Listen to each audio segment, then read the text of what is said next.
inyong lahat. Ako si Veronica Kitty Duterte, bunsong anak ni Pangulong Rodrigo Roa Duterte.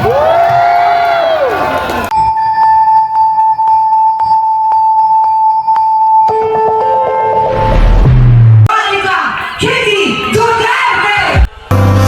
Pilipinas, Duterte pa rin ang tunay na nagmamahal sa atin. Laban niya ay laban natin. Duterte! Duterte!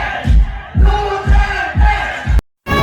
Kung noong una, di ba, mahal ni Pangulong Presidente ang bawat Pilipino, gusto niya maging masaya, safe, ligtas, nakakauwi ng bahay. Walang nangyayaring masama.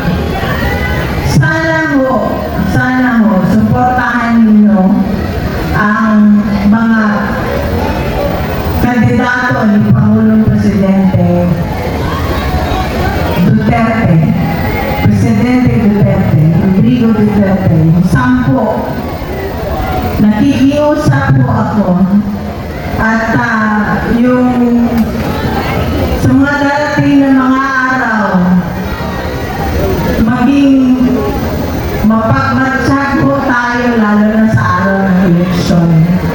Tulungan po natin ang bansa, tulungan natin ang susunod na henerasyon. Wala na hong natira sa atin. Di ba naalala nyo nung naging siya ang presidente? Naalala ko, OFW ako eh. Lahat ng mga Pilipino na sa abroad, proud na proud maging Pilipino. Pero ano ho ngayon ang nangyari?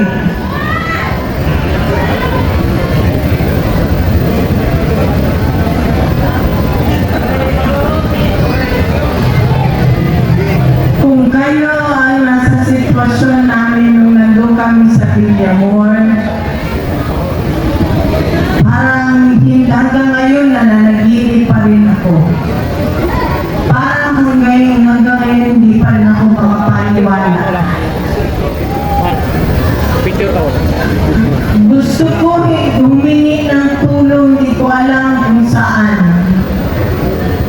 So kaya ngayon, nandito kami, nagsasalita, humingi kami ng tulong ninyo. Support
na krimen, korupsyon at kahirapan ang pagtuunan ng pansin ng pamahalaang ito, inuuna nila ang pagsira sa pamilya ko at sa lahat ng aliado nito.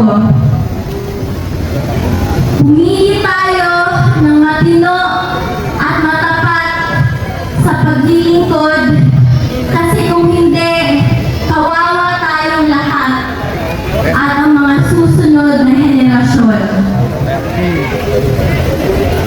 Mahalagang magkaisa tayo sa araw ng eleksyon, May 12, 2025.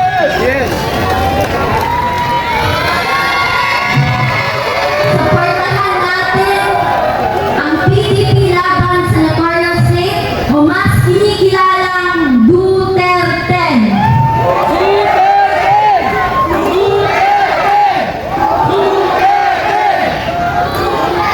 Mag-vote slate tayo at mag-block vote tayo upang mahirapan sila mandaya.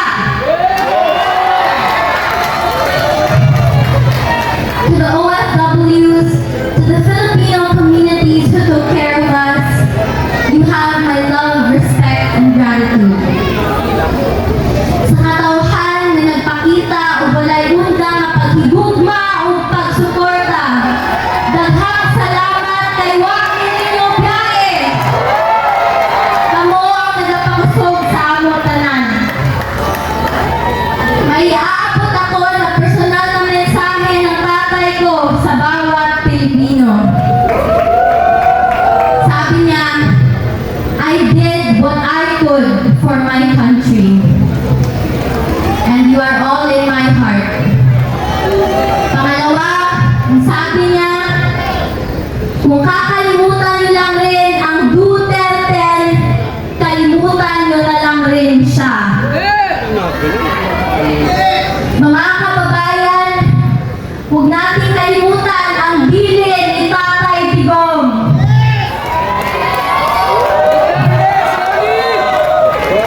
Sa mga kabataan, hinihikayat ko kayong magbantay sa mga boto dahil dito nakasalalay ang kinabukasan nating lahat. Maraming salamat po and God save the Philippines. Pilipinas, Duterte pa rin!